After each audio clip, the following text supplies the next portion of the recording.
안녕하십니까. 마산창원에서 상속, 회생, 파산, 소송 업무를 주로 하는 박성용 법무사입니다. 오늘 또 공부 이야기를 할 건데, 사실 공부 이야기는 전 좀 안 하고 싶었어요. 왜냐면 제가 공부로 그렇게 대단한 사람은 아니잖아요. 그냥 단지 여러분들보다 먼저 법무사가 됐을 뿐이고, 평균 법무사 수험 기간이 요즘에 얼마나 잡는지 모르겠는데, 저희 때는 한 5년 잡았던 것 같은데, 3년 반으로 어떻게 보면 조금 빨리 합격한 케이스라고 볼 수 있지만은, 그거보다도 뭐 1년 만에 합격하신 분도 계시고 하는데, 그런 분들이야말로 진정한 공부를 잘하신 분들이죠. 그래, 그런 분들이 제 영상 보면 얼마나 우습겠어요. 그럼에도 불구하고 저에게 어떤 공부에 대한 기대치를 가지고 계신 분들이 계셔서, 또 말씀을 좀 드리고자 하는데, 저는 공부를 잘하는 사람이 아니에요. 공부를 잘하는 사람이 아니라 수험을 잘하는 사람인 거예요. 전략적인 수험을요. 그게 수험을 잘하면 공부를 잘해서 아니냐라고 하는데, 아니, 제 기준에선 좀 달라요. 그게 어떻게 보면 제가 시험 전략을 짜는데 핵심이 됐던 건데, 제가 생각하는 공부를 잘한다는 건 그런 거예요. 아는 거를 늘려가는 게 공부를 잘하는 거예요.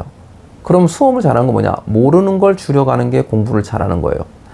아는 게 늘어나면은 뭐 모르는 게 줄어드니까 당연히 그게 그거 아니냐라고 생각하실 수 있는데, 아니요, 그 좀 제 기준에서는 완전히 달라요. 왜냐면 아는 걸 늘려간다는 거는 지금 있는 이거를 충분히 이해하고 숙지하고 숙달하고 그 다음 단계를 넘어가고 또는 그 다음 파트 넘어가고, 즉 하나하나를 제대로 짚고 넘어가는 게 공부라고 생각합니다.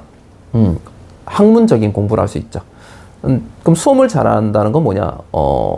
그냥 뭐 모르는 거 넘어가요. 그냥 넘어가는 거예요. 넘어가고, 문제 푸다가 틀린 거 그냥 넘어가요. 그리고 다음번 다시 보는 거죠. 다음번 다시 볼 때는 안다고 생각되는 건 안 봐요. 맞춤 문제는 안 봅니다. 틀린 문제, 모르는 것만 봐요. 그럼 결론적으로 회독수가 늘어나면 늘어날수록 모르는 것만 압축적으로 계속 보게 되는 거예요.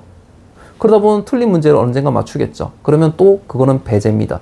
그런 식으로 해서 점점 틀린 문제를 줄여갔던 거예요. 거기다가 또 이 법학시험뿐만이 아니라 대부분의 자격증 시험의 그 1차 객관식 시험은 다 비슷할 거라 생각하는데, 허점이 하나 있죠. 그게 뭐냐면은 이제 우리 기준으로는 조문 판례인데, 첫 번째, 일단 법무사는 실무 전문가입니다. 정확하게. 그렇기 때문에 새로운 어떤 뭐 판례를 만들어내거나 하는 사람들은 아니에요. 우리가 사법연수원에 들어가가지고 공부해서 판사나 또는 검사가 될 가능성이 있는 사람들은 아니잖아요. 우린 현존하는 조문과 판례를 가지고 절차와 규칙을 가지고 업무만 진행하면 되는 실무의 전문가입니다. 저 지금 저번 영상에서 제 교수저 책 사놓은 것도 보여드렸지만은, 저 한 번도 안 봤다 그랬잖아요. 예, 제가 저 학설 공부 좀 해볼까 싶어서 샀다가 한 번도 안 봤어요. 예, 저 조만간에 폐지 할머니한테 기증할 생각입니다. 그러니까 아니다, 데코를 위해서 좀 냅둬야겠네. 어쨌거나 저거 없어도요, 소송 그동안 잘하고 잘 했어요. 예, 기존에 열심히 공부했던 그거 가지고, 물론 여기서 말하는 공부는 2차겠죠. 예, 아는 거를 늘려가던 2차. 그것도 사실은 모르는 걸 줄여가긴 했습니다만은, 수험적으로는요.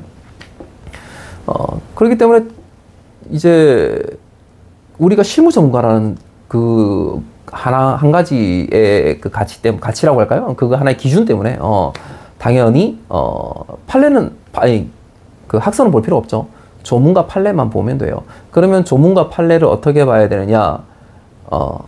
거기서도 또 맹점이 그거예요.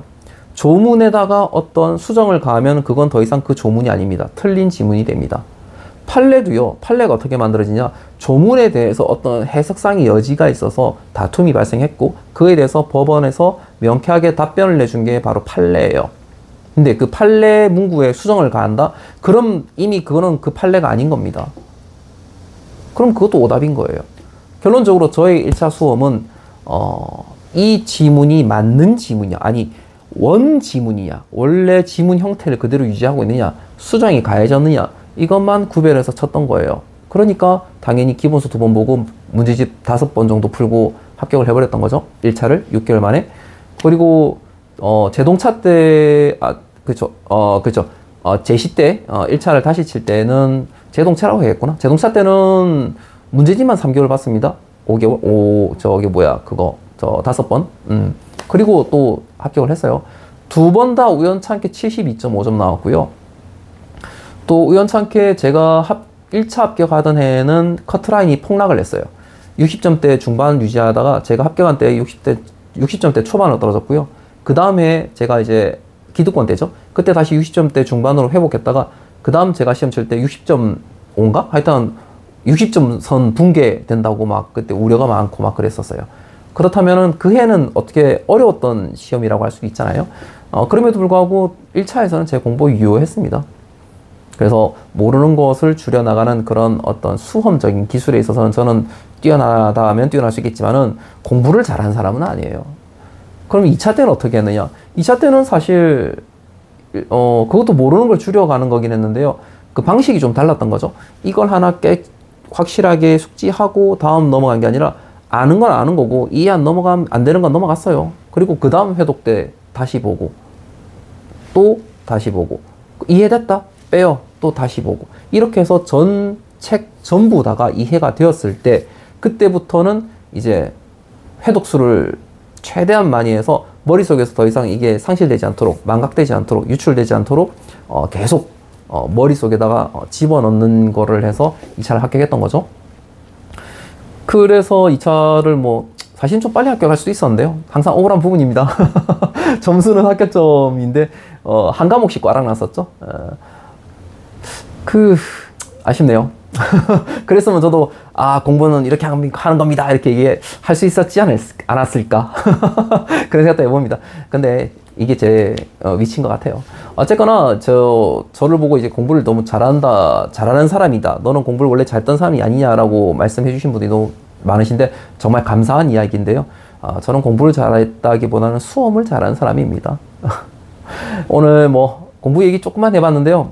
뭐 생각 같으면 각 1차별로 제가 짰던 전략, 과목별 전략 이런 것도 있긴 한데 옛날 영상 보면 있을 수도 있어요. 근데 요즘 수험 양상하고 저 때 수험 양상은 많이 다를 거기 때문에 제가 함부로 뭐 그거를 말씀드리기가 오히려 공부에 그 어떤 뭐 혼란을 드릴 것 같아서 그거는 오늘 사실 찍으려다가 지금 그냥 여기서 스톱하는 게 맞는 것 같아요. 지금까지 마산창원에서 상속, 회생, 파산, 소송 업무 주로 하는 박성용 법무사입니다. 감사합니다.